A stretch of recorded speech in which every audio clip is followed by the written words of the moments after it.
Welcome to the New Books Network. Welcome to the New Books Network. I'm your host, Tom DeSena, from the Department of Communication, Journalism, and Public Relations at Oakland University. My guest today is Claudia Strauss, the author of What Work Means: Beyond the Puritan Work Ethic. What Work Means goes beyond the stereotypes and captures the diverse ways Americans view work as a part of a good life. Dispelling the notion of Americans as mere workaholics, Claudia Strauss presents a more nuanced perspective, drawing upon the evocative stories of unemployed Americans from a wide range of occupations, from day laborers to corporate managers, both immigrant and native-born. Strauss explores how diverse Americans think about the place of work in a good life, gendered meanings of breadwinning, accepting financial support from family, friends, and the state, and what the ever-elusive American dream means to them. By considering how post-Fordist unemployment experiences diverge from joblessness earlier, What Work Means paves the way for a historically and culturally informed discussion of work meanings in the future of teleworking, greater automation, and increased nonstandard employment. Claudia Strauss is professor of anthropology at Pitzer College. She is the author of A Cognitive Theory of Cultural Meaning with Naomi Quinn and co-editor of Human Motives and Cognitive Models. Claudia Strauss, welcome to the New Books Network. Thank you, Tom. I'm happy to be here. So thanks for taking the time to talk today and for your work on this really interesting book. I'd like to begin today by asking you what brought you to this project? What motivated your interest in the meanings of work? It seems to be a topic I've been thinking about for a long time. It was actually the topic of my doctoral dissertation research, and that was quite a while ago. And then, as now, I was talking to people who were facing unemployment. In that case, but this was during the 80s, during the period, the wave of factory closings in the 1980s. And I happened to live in a town in Rhode Island where a chemical factory was closing. So I talked to workers at the factory, and I was interested in how they thought about capitalism and, large themes of political economy. But what we ended up talking about a lot was what their jobs meant to them, how they felt about it, So and maybe it reflects something about my own feelings about work, how important it is to be. And it's also, I think, interesting, even though this project started, if I'm remembering correctly, post-recession, right, after the 2008 recession. Right. Yes. Work right now, and certainly you could not have anticipated this, the study of work is having kind of a moment here, isn't it? It is. And it's so funny because when I started this in 2011, it wasn't having that moment. No. And I thought, this is of academic interest. I want to talk about stereotypes of Americans' work ethic. Will anybody care? And then, it really burst into consciousness even pre-pandemic. Because the first thing that really made it a trendy topic were renewed worries about automation. Because there was a very well-publicized study that predicted that half of all Americans were in jobs that could be easily automated. So yes, I like to say, I like to say, I foresaw all this coming, but I didn't. Yeah, wouldn't that be a wonderful thing? Yeah. So you begin your book by providing a kind of a taxonomy for work meanings. Can you describe what these meanings are, where you derive them from, and why they matter to both the project that you're taking up here and the way that work is understood in our culture? Yeah, I think it's pretty important when we talk about the work ethic as if there's only one work ethic. As if it's singular. But there are actually many work ethics. And people can hold more than one of them. They're not mutually exclusive. But to start with, there's what we call the Protestant work ethic, which I actually break down into two work ethics. So I'll talk about that. Mm-hmm. And then there are more pragmatic meanings. The Protestant work ethics are not about working to earn money, as odd as that may sound. It's about the moral meanings of work. It's about the meanings of work for how you think about yourself.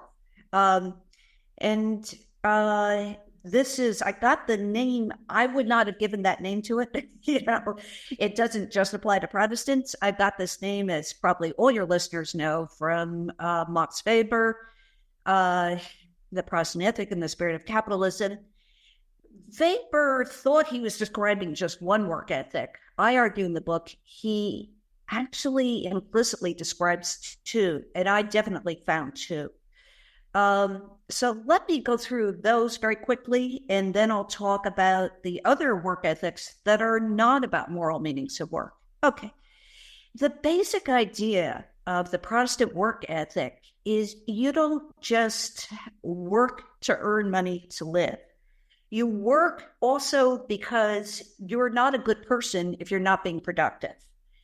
And for Weber felt this was a decisive shift in European history in particular, the shift towards valuing productivity and success for its own sake.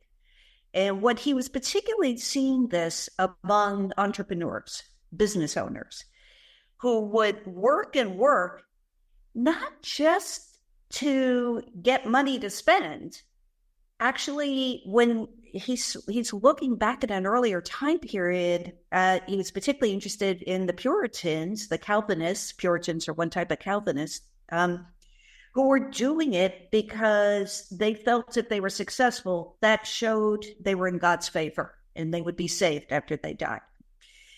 But what really struck Weber is just deeply irrational is, why are they working and working without end? Why are they making working for its own sake, and or just earning more and more money, not to spend and to enjoy, but just to say you're successful, and because it's so important to your identity to keep doing that?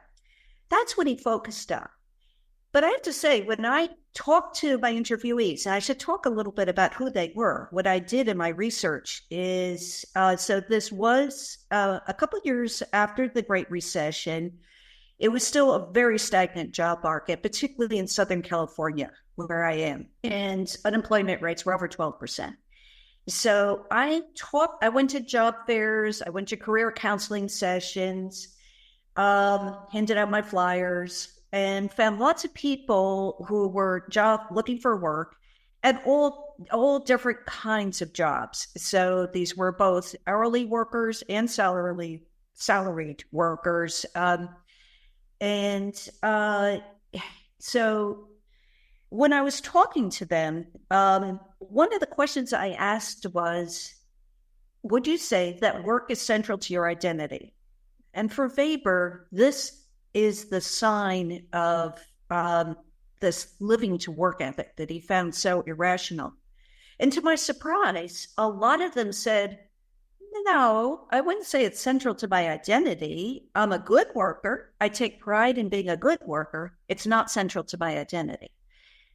And so it was just a discovery in my research that there were so many people, the majority of the people I interviewed had an answer like that. Now, there were some who I would say did live to work and did have that other version of a productivist. I prefer the term productivist over Protestant, because everybody thinks, does this only apply to Protestants? No, it doesn't.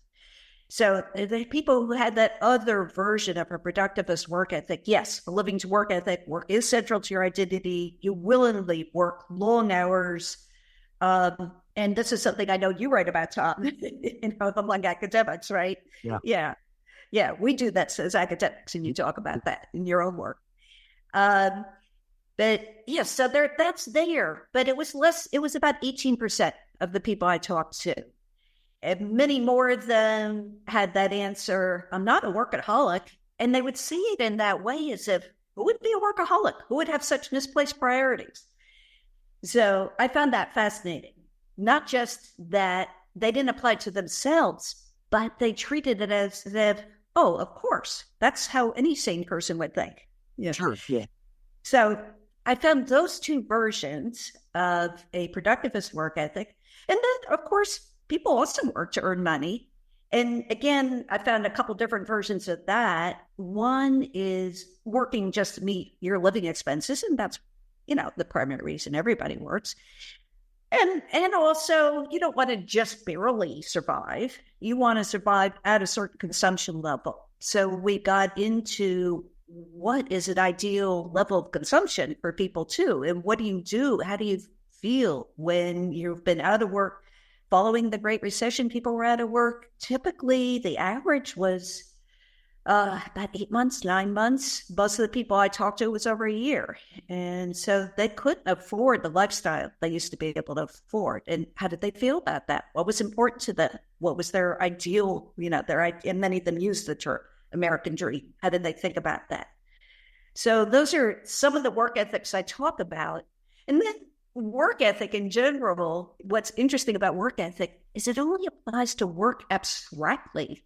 It doesn't apply to particular jobs. It's only how do you feel about working in the abstract. But that's something I hope we'll get a chance to talk about later. I plan to. I'm hoping we'll get to that a little bit later, because I think that is such an important point and something straight. Well, we'll bracket that off. So in the second chapter, you described sort of two variations on this. Let's call it for a moment, not Protestant work ethic. How do you understand the distinction between living to work and working diligently? Yeah. Well, a big part of it is time. How do you want to use your time? The people who live to work, I have classified them that way because they would say things like, I brought work home, even though I didn't have to. I spent 85% of my time on my work. Whereas the people who had a diligent 9-to-5 work ethic, that was my name for the other one, which is also, I would say, a version of a productivist work ethic. Mm-hmm. Both groups saw a moral value in being a hard worker, a good worker, but they said, yes, I'm a hard worker, I'm conscientious. During my work hours, they wanted defined work hours. It didn't have to be 9 to 5 exactly, whatever it was. But then when their workday was over, that's it. Then they wanted to protect their non-working time for their family, for spiritual activities, for hobbies, for whatever it is. And so how they use time was a key difference between these two groups. It's sort of and again, we're talking about an American context here, but laws that have been recently passed in France, right, where you can't call people past certain hours, right, are sort of a way to get away from that working to live idea and still allow people to work diligently. Yeah, you mean living to work, right? Yes. Yeah, sorry. Yeah. That's really interesting. The U.S. has very weak protection on overtime pay. I was shocked to read recently that in 2022, I think it was, only 15% of American workers are eligible for overtime pay if they work more than a 40-hour a week.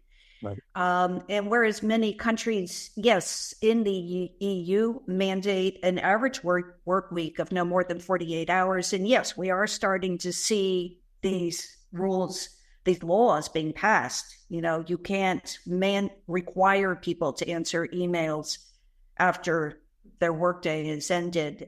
Even in the US too, some people, you see some states considering laws like this. That would be one way to approach it. Another approach, which the Department of Labor has taken under the Biden administration, is to raise the salary level at which people are still eligible for overtime pay. It used to be ridiculously low. They've raised it, and it's going to go up again in 2025. Last summer I interviewed Juliet Shore, and I know that right now she's working hard on that project of trying to reduce the work week. Yeah. And that's important. And a lot of my interviewees would favor that. Yeah, she had very influential work on this topic. Yeah. So an important corollary to these Protestant, or again, not, I know lots of Catholics who are in this neck of the woods who would claim these Protestant work ethics you call working to live well, and in some ways this idea is almost antithetical to some parts of the Protestant work ethic. And recognizing this is a very broad question, what did it mean for your interview subjects to think of living to work well or working to live well? Yeah. This was another interesting surprise talking to people. Parts of it were not a surprise. Other parts were a little bit more. What's making not a surprise is what was the core idea of living well for my interviewees. And one thing I did in my interviews is I just gave them paper and markers, and I said, draw me an image of a good life for you. And a lot of the drawings showed a house, a single family house, and a car, and usually a family. So this is the stereotype of the American dream, right? House, happy family. Okay. So that part's not a surprise. What is interesting is how hard the effort they made rhetorically to justify their desires as normal and appropriate. So they spent a lot of time talking about contrasting their desires with what they saw as excessive desires. Not everybody.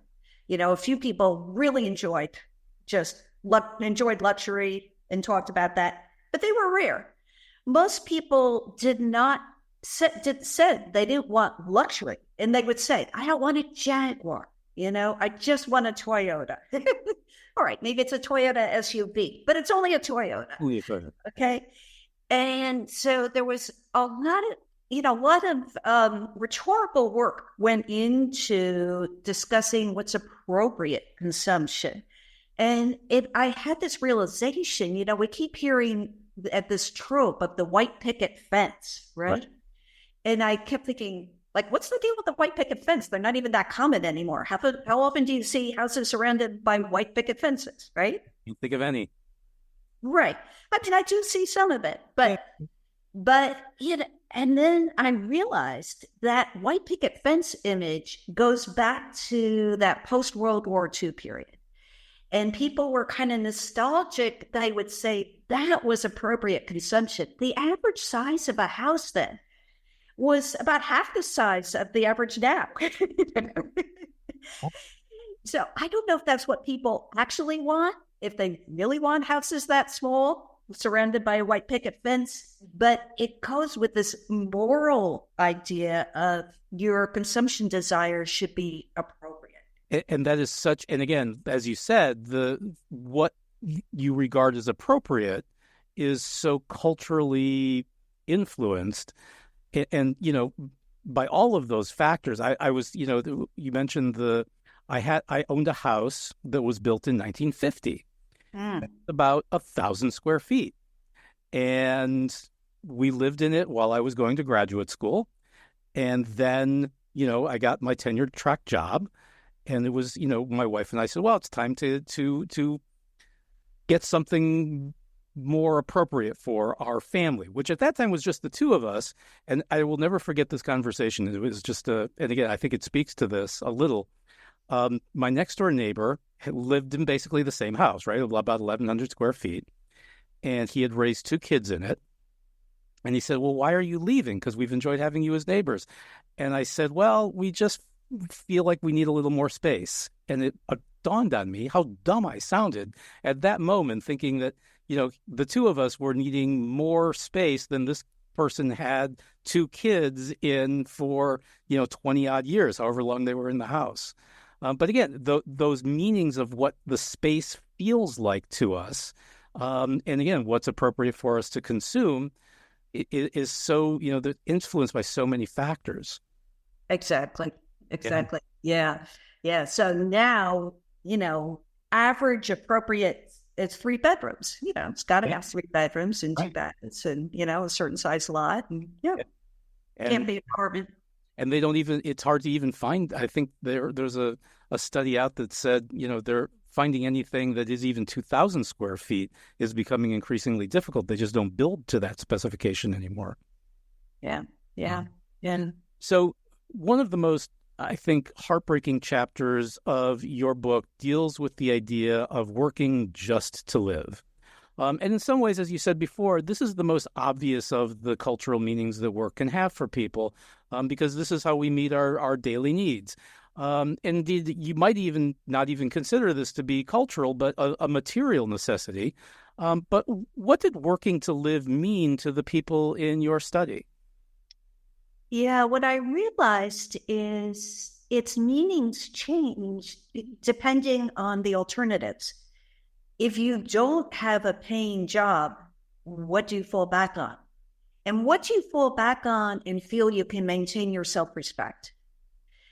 And because the alternatives, some, depending on the cultural meanings in your own group, it's not just shared nationally, will vary of different alternatives. So, for example, in the United States, the mainstream norm, if you're going to turn to family, is not to turn to siblings. Some people did, many people did, but very few people felt that was something you could depend on. You might have a sibling who would be helpful, or maybe you wouldn't.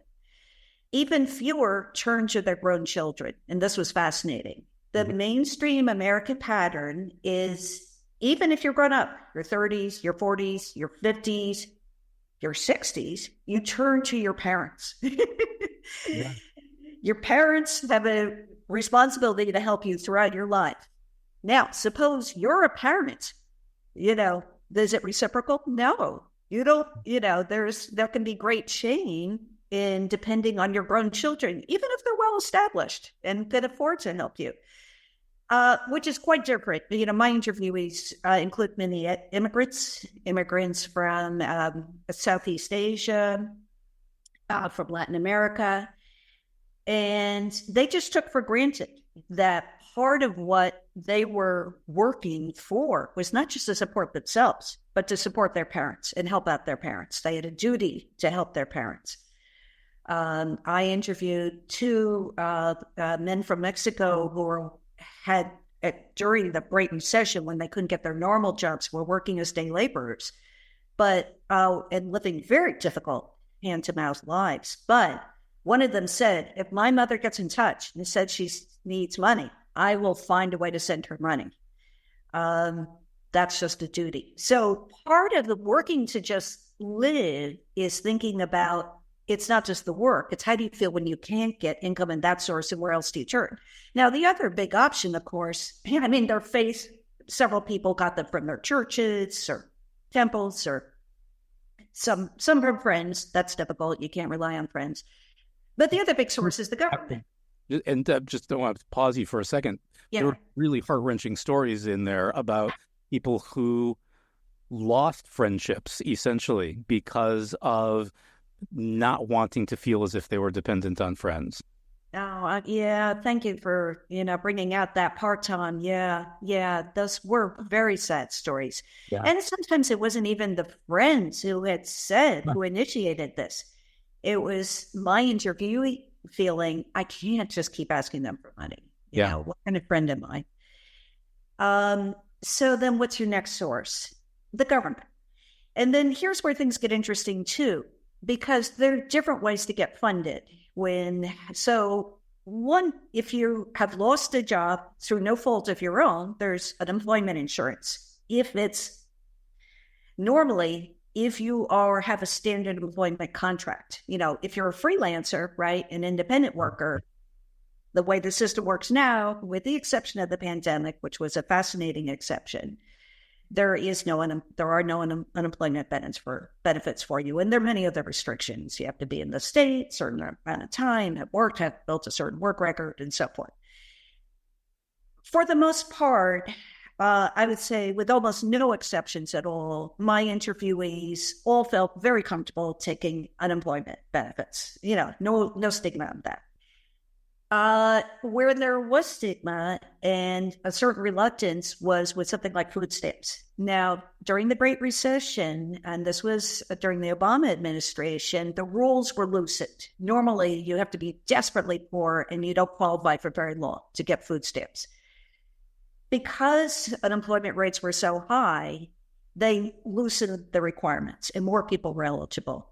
And so this was a shift. And so my interviewees, over the course of the time, I first talked to them during the 2011-2012 academic year, re-interviewed them 2013 to 2014.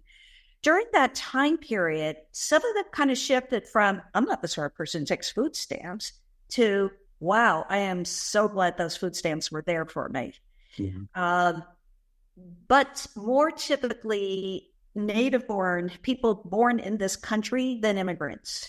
The immigrants tended to feel a great stigma, were much more reluctant to take food stamps, and were more typically, instead, they would be turning to churches or their family, including their grown children, whom they did feel comfortable turning to. Yeah, and this is, again, this chapter highlights, I think, the sort of frayed social safety net that exists in this country. Even, as you said, the stigma that some people felt applying for food stamps had to be overcome. But then, as you say, the rules for acquiring them are challenging for some to get into the program. Yeah.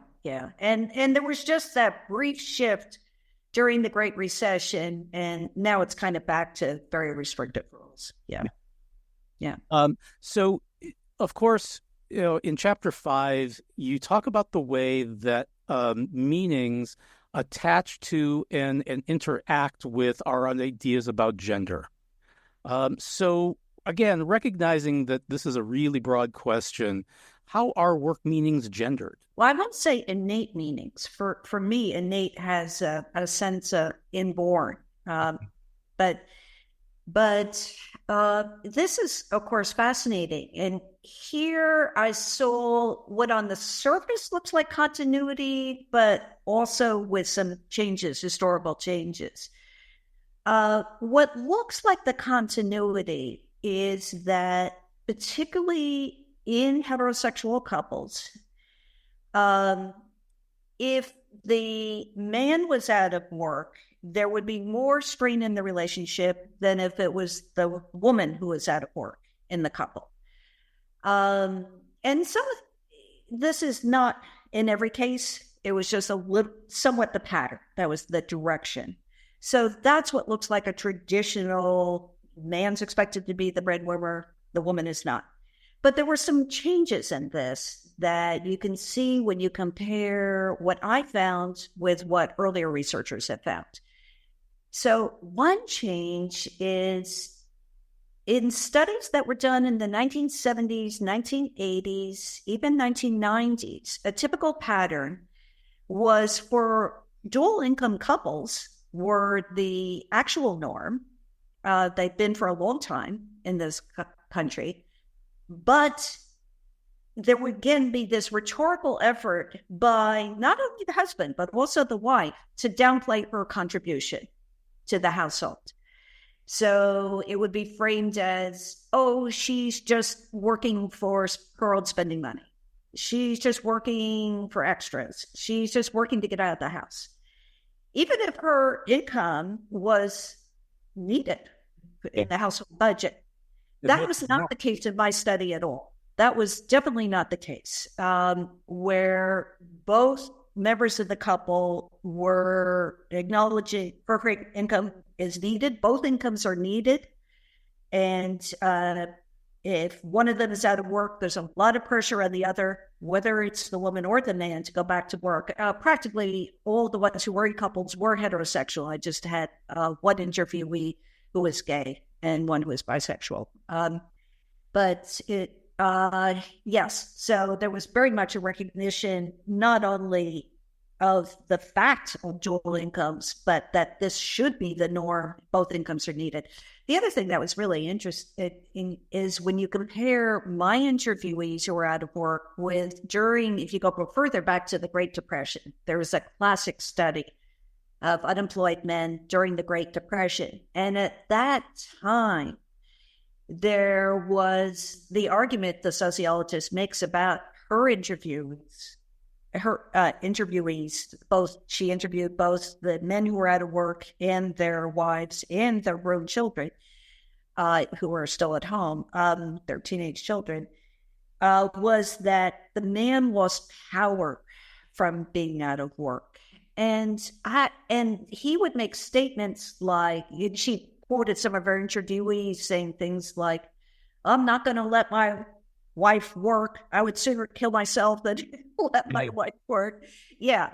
I'm not hearing anything like that. In fact, I was hearing some of the opposite. Some of the men who were the sole breadwinners, it was only because their wife was ill, or there was some other reason their wife couldn't work, or they had a special child with special needs, and they would tell me privately, gosh, I really wish she could be working. We really need that income.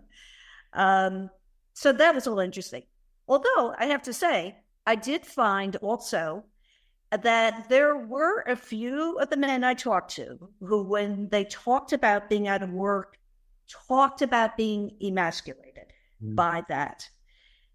Not only feeling less of a person, but less of a man, attaching those gendered meanings to it. Not everybody. It was only about 5 of the men I interviewed. It was by no means a majority. But these images of loss of masculinity would come up for some of them. Nothing comparable for the women. They would talk about feeling lower self-esteem, feeling less good about themselves as a person, but not less good about themselves as a woman. It's an interesting distinction. And I remember, as I read your book, thinking about it, and in some ways it's still traditional, but it's sort of refracted through a more contemporary lens. And again, I don't know what drives that. It's a fascinating. And again, you're so careful throughout the entire book to point out that you're really talking about, you're not making broad generalizations about the entire culture, right? I mean, and you're again, every chapter I think has a kind of disclaimer about that. But at the same time, there are some important truths I think that are being identified here. Mm-hmm. Yeah, I mean, and that's one where you can say there is still a little bit more of an association of steady employment, with and being the breadwinner, which means not just factually who's bringing in money, but who has the moral obligation to keep working, right? To bring in money. That seems even more that, when the chips are down or whatever, it's still, So we didn't talk about this before we started, so I hope you have your book handy. I do. Okay, good. So I'd like to talk about Chapter 6, but I'd like to do it by asking you to read the opening paragraph there on page 198. I was hoping you told me you would ask me to read something, and I was hoping it would be from that chapter. Oh, good. Again, as I said, if there's something that you prefer, you go ahead. But this opening I think is terrific, and I want you to share it with our listeners. Thank you. Okay. This is in a chapter titled Good Enough Occupations and Fun Jobs. Fun in quotes. The work meanings described in the preceding chapters, working driven by a productivist work ethic, working to realize the American dream of prosperity, or at least middle-class consumption, working for self-sufficiency, and the gendering of work are about abstract labor. That is, they're about working as if one's particular job does not matter. But of course it does matter.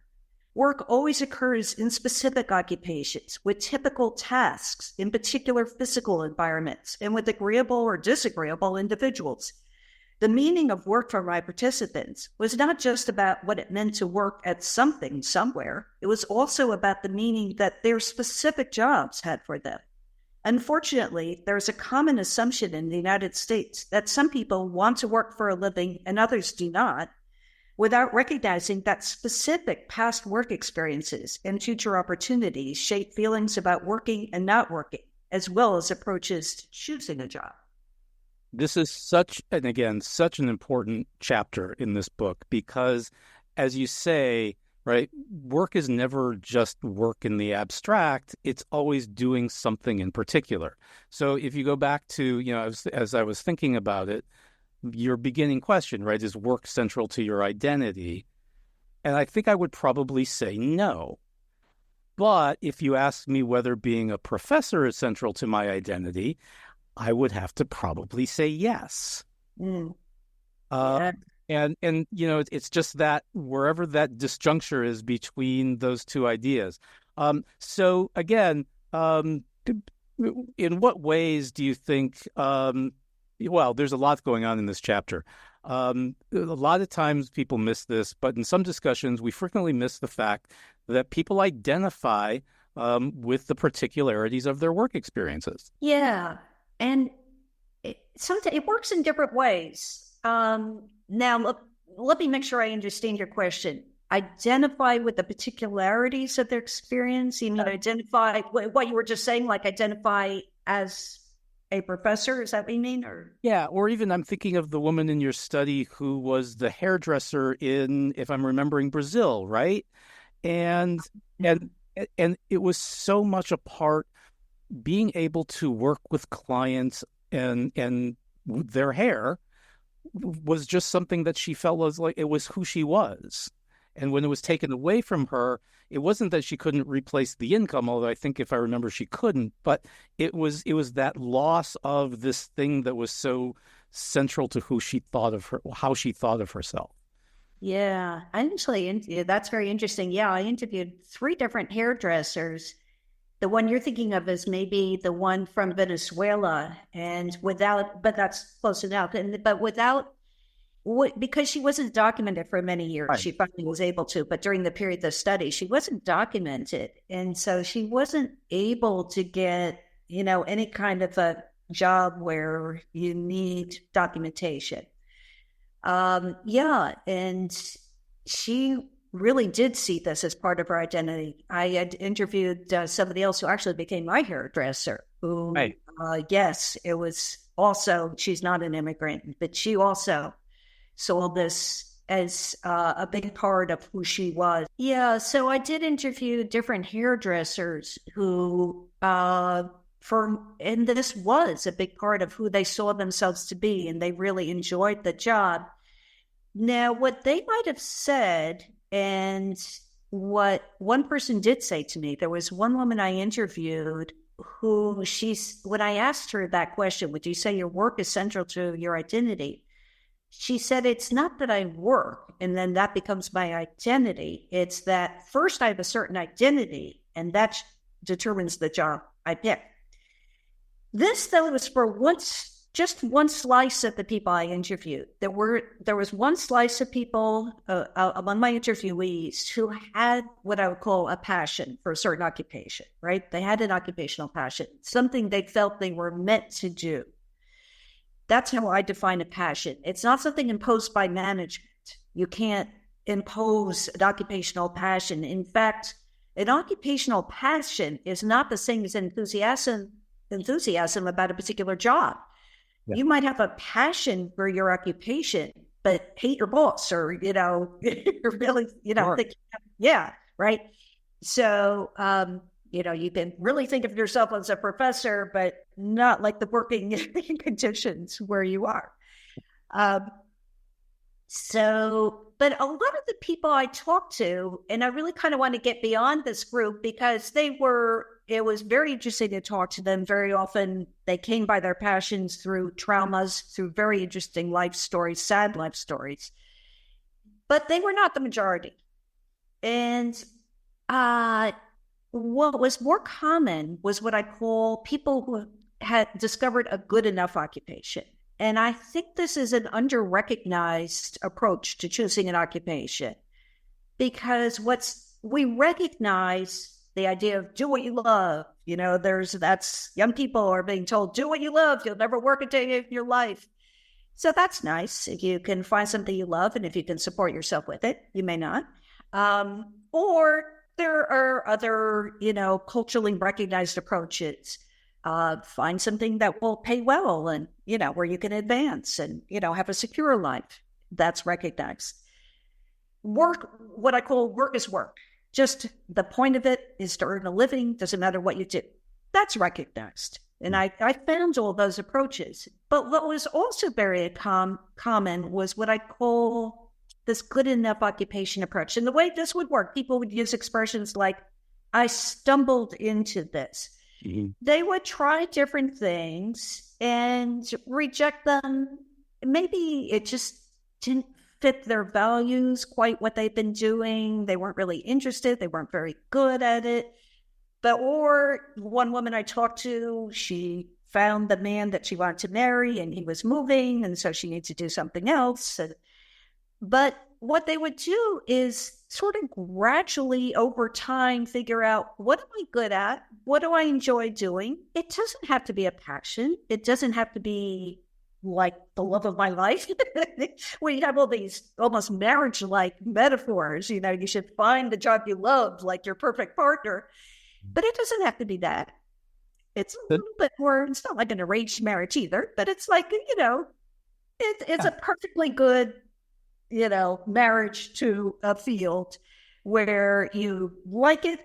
You don't feel you're doing bad things in the world. You may not be saving the world, but, you know, you don't feel you're doing harm in the world. You don't mind going to work every day. It meets your needs. You know, that's what I call a good enough occupation. And that actually was a fairly common approach to finding an occupation. I'm thinking, just to illustrate it, the person who had a real passion for singing. Yes. Really thought, you know, that was where her life was going to take her. And yes. By the end was an accountant, if I'm remembering correctly. Exactly. Oh, Katerina's story is so interesting because I first met her, she was in her mid-20s. And as it happened, coincidentally, the day of my first interview with her, near the end of the interview, she said, oh, this afternoon, I'm going to go start this part-time job at an accounting firm. And she'd been talking about, she really wanted to be a singer. That's what she loved. When she was singing, she didn't feel she was any effort, or it was so much fun for her. And she said, oh, I'm no good at paperwork, stuff like that. I don't really like office jobs. I don't expect to like this at all. And then I checked in with her again a couple of years later. She was still working there. It turned out she enjoyed it. She was enjoying it, but she still saw herself as a singer. She was still hoping to get a job as a singer. Well, then I continued to follow her both, you know, we were in touch occasionally by email and through LinkedIn. And next thing I saw is she'd become an accountant at that firm. And it was actually working very well for her because they let her work remotely. She eventually had 4 children, so it worked very well with her being a mom. And she really liked her coworkers. And this was a lovely story in these divided political times because this young woman actually was a Republican and her bosses were Democrats. But they would just joke and tease each other. They got along very well. Yeah, she stumbled into her good enough occupation. You know, in some ways, there was such a great story that kind of, and again, you use her throughout the book in different chapters. It's almost, and I don't know how to write it in a way, but you know, you said all the graduation speeches that talk about follow your passion. Someone needs to write that graduation speech, right? That, you know, that you can find something that is okay. It's just it's good enough. Which is contrasting, though, with the idea of work is, for some people, fun. It's not contrasting, actually. I'm going to correct you on that. Right. Actually, what I found, a lot of my interviewees, and this was another surprise for my research, as they were going through their work history, I asked everybody just to talk about, you know, give me their life history, including the jobs they'd had in the past. They would talk about some job they had, and they would say, oh, that was so much fun. I really enjoyed that. This word fun kept coming up over and over again, from people in different kinds of occupations. Now, what I found is that the people who were most likely to describe their job as fun were not the ones who had an occupational passion. They didn't use the word fun. Rare. That was rare. Occasionally.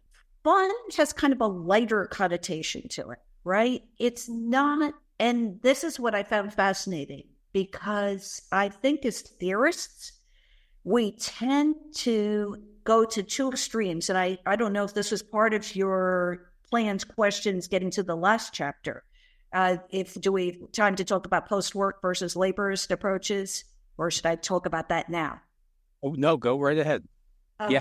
Yeah. I think theoretically as scholars, we tend to have two ways of theorizing what work should mean or might mean for people.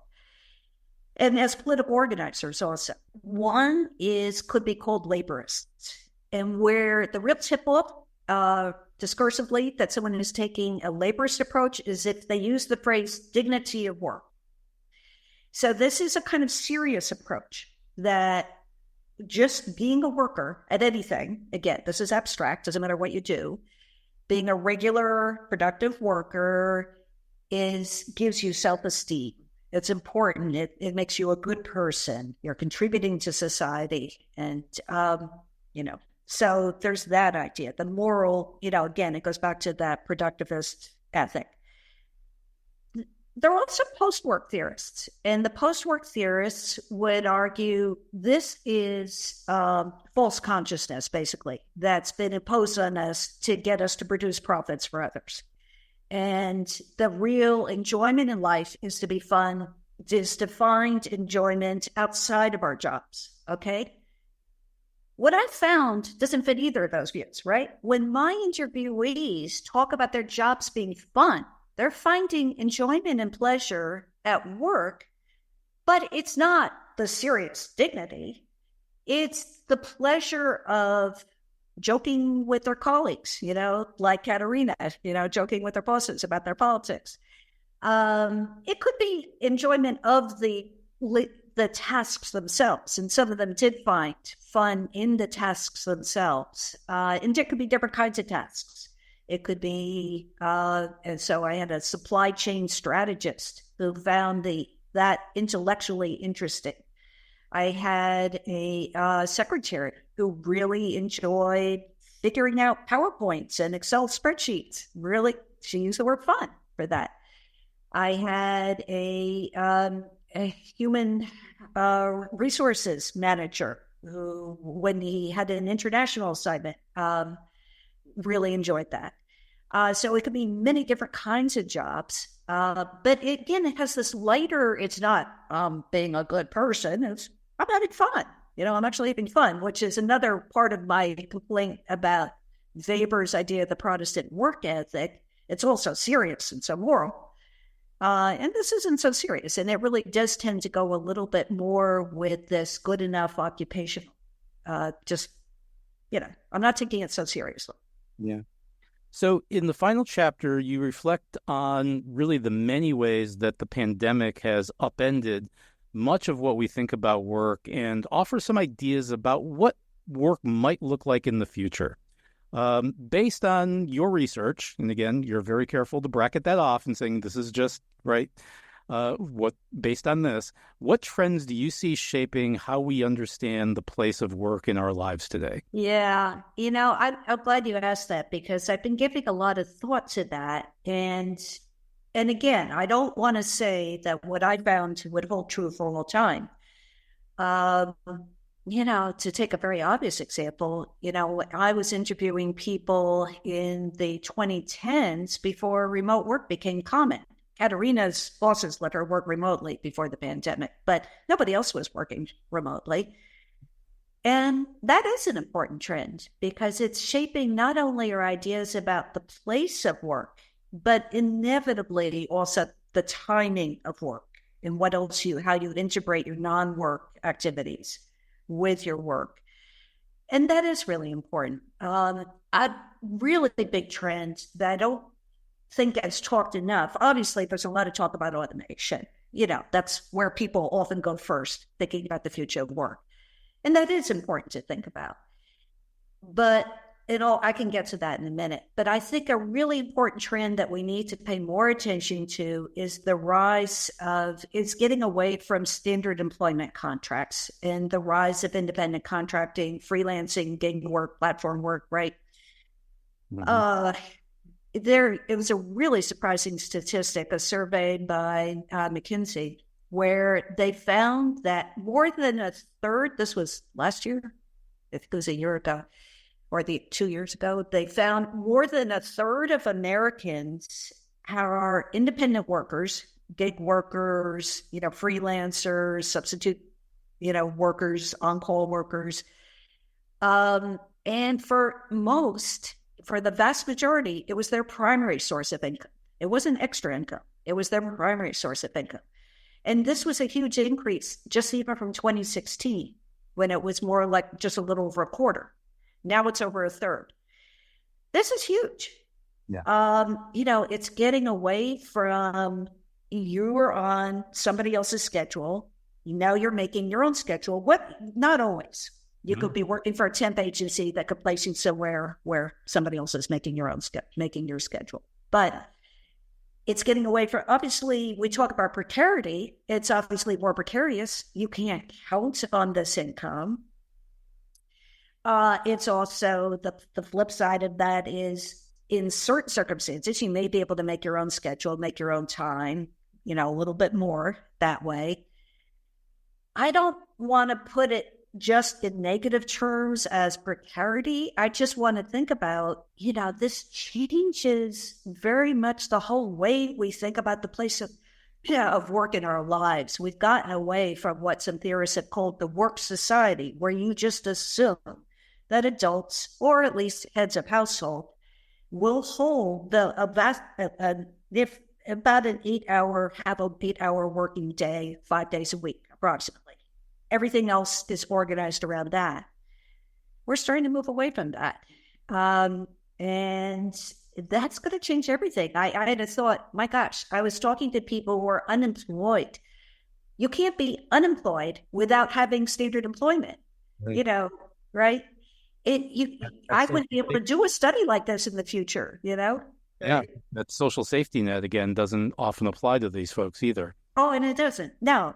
Yeah, but you're in this kind of constant state of hustling for a job, or maybe we're in a state of not hustling so much. We have enough to get by for a while, and now I have to hustle again, but it's not either working or not working. Yeah, again, the interview I did with Juliet Shore was about this topic. Good. Again, if anyone, last summer. I'll have to listen for that. Yeah, she's wonderful. And I know she was influenced a lot in her work on her first book on conspicuous consumption. She was influenced a lot by Veblen. And Veblen, one of the things Veblen talked about that's so interesting is it used to be that wealth, one sign of wealth was conspicuous consumption of leisure. Mm-hmm. And then that changed to the wealthy, or the upper middle class at least, were marked by conspicuous consumption of time, staying busy, hustling, constantly working, hustling. Is that going to change? That's interesting. Yeah, it raises a lot of questions. Did you want to say something about automation?